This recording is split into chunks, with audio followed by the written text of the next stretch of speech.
Alrighty, so we're gonna try this again. I tried to record 3 times yesterday, and didn't happen. Well, yeah, didn't happen. So anyway, so I got a message from you that the divine mother and father, the universe, the all that is, wants for you, wants for me, wants for all of us, and some of the things, or really what the divine wants for us, is loved, received, joy, abundance, fulfilling experiences, growth, prosperity, and happiness.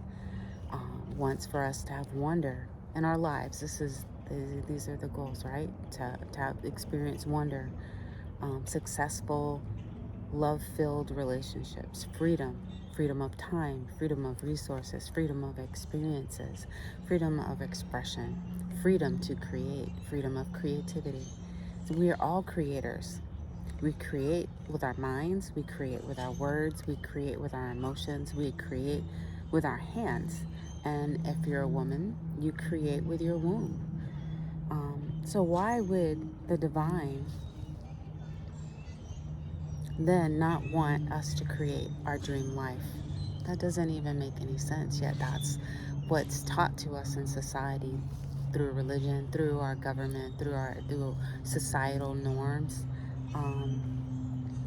Why would the creator who created us in its image create us not to create our dream life when we live in a dream world?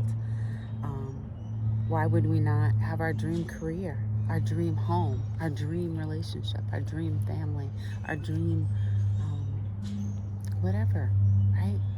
Why not? Why not? The divine is joy, love, and abundance, right? That's the character of the divine. We are equally connected to the divine.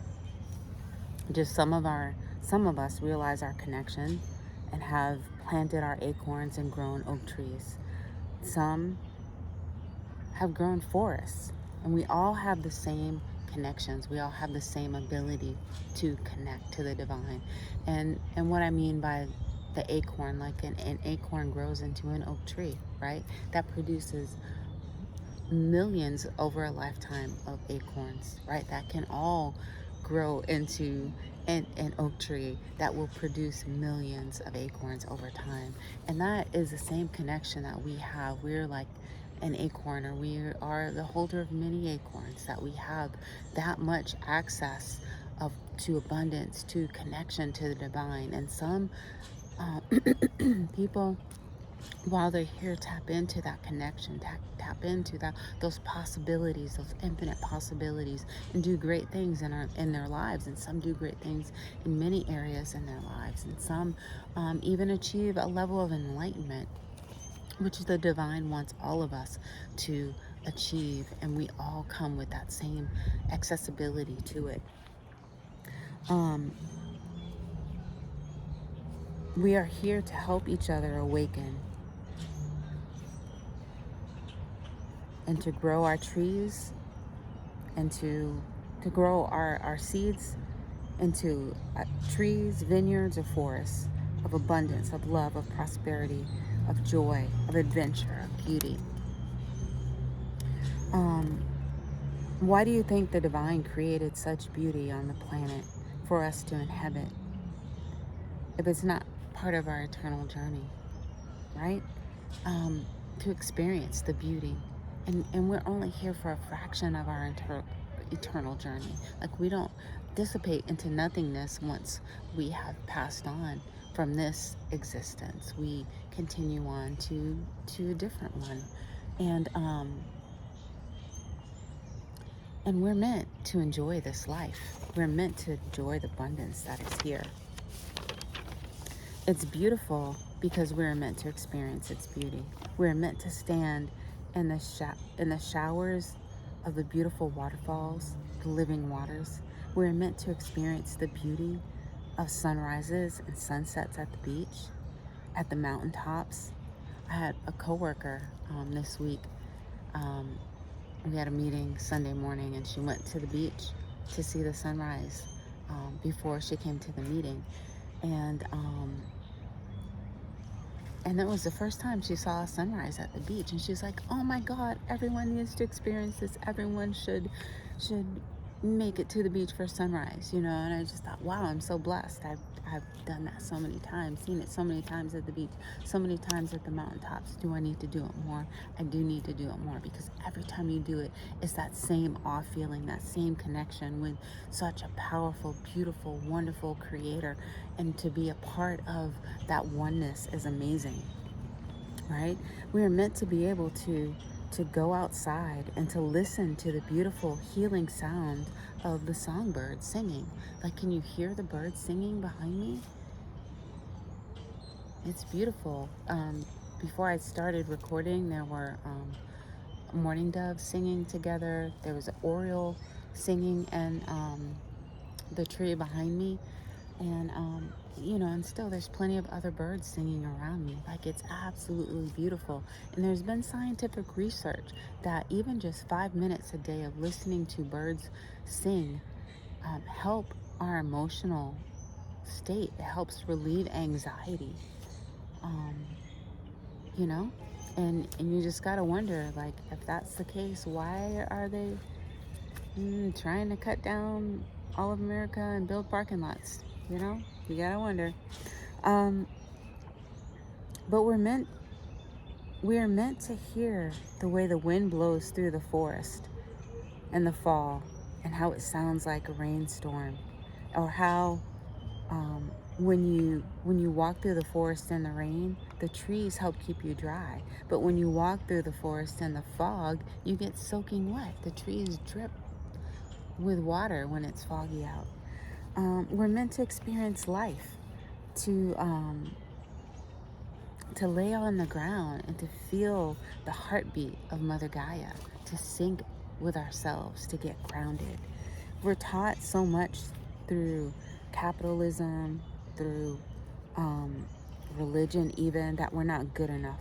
We're not good enough to live our dream. There's not enough resources. There's not enough money. There's not enough space. There's not enough fame. There's not enough opportunities. There's not enough time, that we should accept. You should accept only the little bit that you get, you know.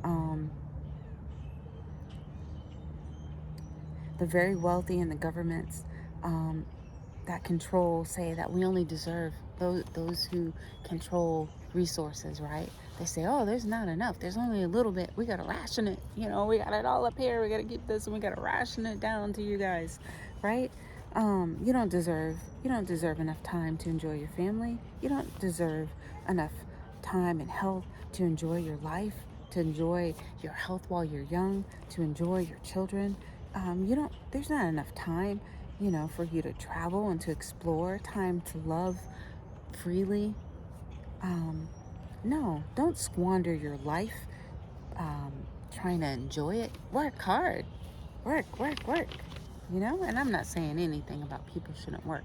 It's not that. It's just the perception that those who are not born, quote unquote, with the silver spoon in their mouth, that they need to work to show their worth, right? And it's only those with silver spoons that get to enjoy the travels and the beauty and the waterfalls and the resources and the skiing and the swimming and the fishing, fishing for tuna or whatever it is you want to fish for.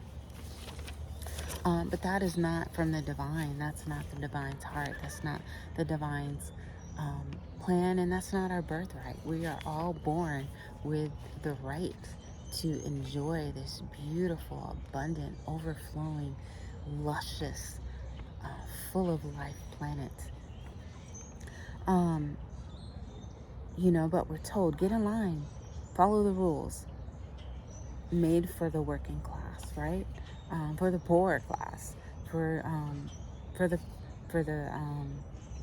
the taxpayers, for the unworthy, for the religious followers, those who need saving. You're here. And even in religion, there's so many things that tell us, so we hear preach that we're here to suffer. You're here to follow the rules. You're here to clear your karma. You're here to work off your sins. You're here to earn your way to heaven. And those who wrote the rules say you don't get to experience heaven here. only they get to experience heaven here. You get to earn your heaven. Don't worry about it. They can enjoy this world here because you're going to get heaven afterwards.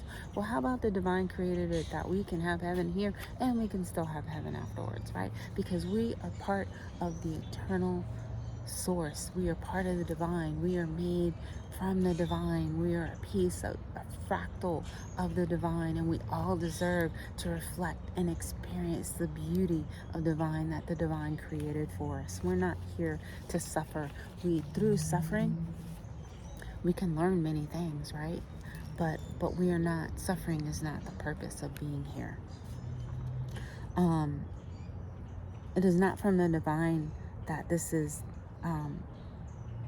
that these rules are manipulated or wrapped in religion to keep people down, to have our spiritual energy siphoned so that the top of the food chain can claim it and feed off of it and live here with no consequences. That is not from the divine. Yeshua did not come here to entrap people into suffering, to accept to living in poverty, to experience lack while others throw away your resources. That was not what Yeshua came here for. Yeshua came here to free us from the shackles that religion and government and societal matrix systems put upon us that hold us back from knowing the divine, from knowing ourselves, knowing the divine within ourselves.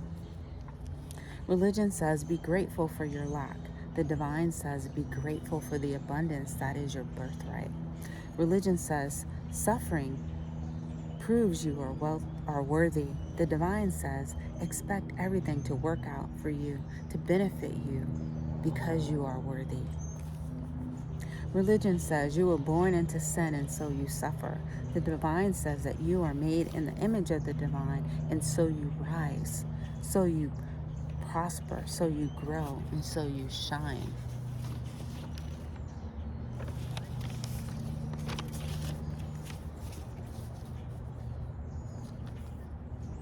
If you're not manifesting the things that you desire in your life, bringing into reality the life you desire, it's time that you look through the lies of limitations that have been taught to you, that have been taught to me, that have been taught for millennia now, and that we've accepted. We need to look and see what the things that are taught that are not true, that we hold on to, that we're not even aware of. And don't be overwhelmed by that. Don't be like, oh my gosh, there's so many things I was taught as a kid, so many things, this or that. No, just take them one by one, right?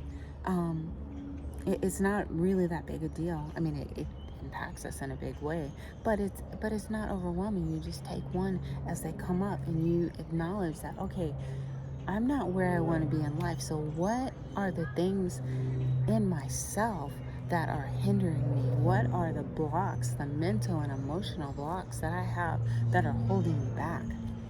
Right? It's just important to know the ways that we are blocking ourselves from progress, from abundance, from true health, from love, from joy, from freedom, right? Look into what your wonderful but misguided parents may have taught you about what you deserve, right?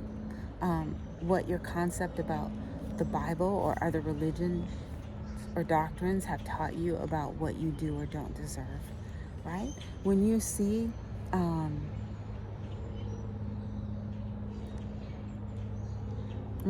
something, right, acknowledge that you no longer give that teaching, that belief, oh, I got a spider coming towards me, or that rule any more power over you, that you are free to write your own story, that you are free to live your own desires, that you are free to build the life that you desire. You are free to create however you desire to create.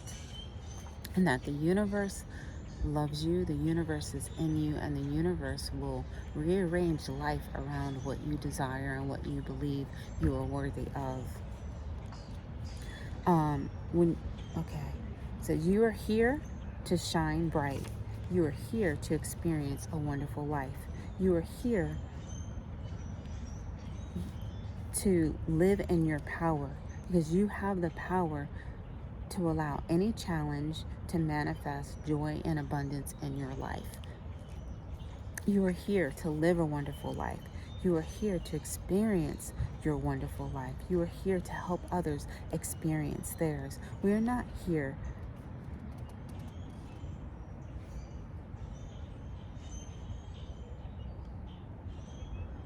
I don't know what that says. We're not here to hoard goodness. We're not here to hoard resources. We're not here to hoard wealth. We're not here to hoard love. We're here to share. We're here to multiply. So when we live in true amazingness, right, in oneness with the divine, and a healthy concept of what we deserve and what we desire and how we are blessed, then that multiplies, right? An acorn doesn't just grow one tree that then grows one more acorn. No, an acorn grows into a tree that, like we said in the beginning, that grows over a lifetime, that drops millions of acorns over a lifetime, right? That is abundance. That is the power that we have. That is the infinite possibilities of the amazing things that happen in our life and can happen in our life, and the impact we can have on other lives. Like, there's infinite goodness to be had in your life that the divine desires for you, that you do not have to earn, because you are born worthy. What the divine desires for you is for you to claim it, for you to believe it, for you to live it, for you to let your light shine.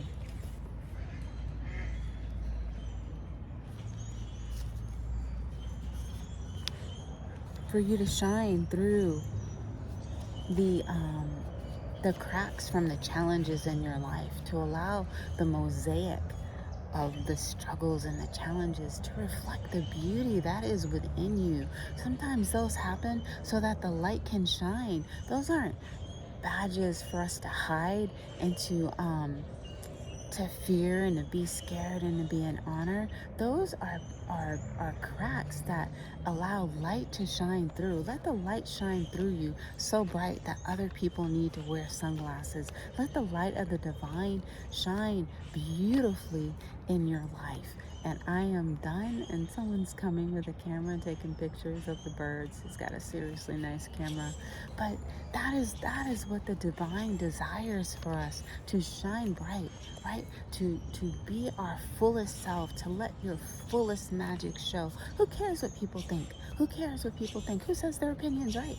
Right? Who says their opinion is even any good? Who says that their lives back up what they claim to believe, right? Who knows? All I know is that the divine wants you to shine. The divine created you to create beauty in your life, right? That overflows to beauty in the lives of other people. So anyway, it says everyone else needs you to shine bright. So smile, baby. Let me say that with confidence. Everyone else needs you to shine bright. Why? So that they will have confidence to also allow their true self to shine bright. So thank you so much for sharing this time with me. Hit the like button. You're welcome to comment. But much love to you.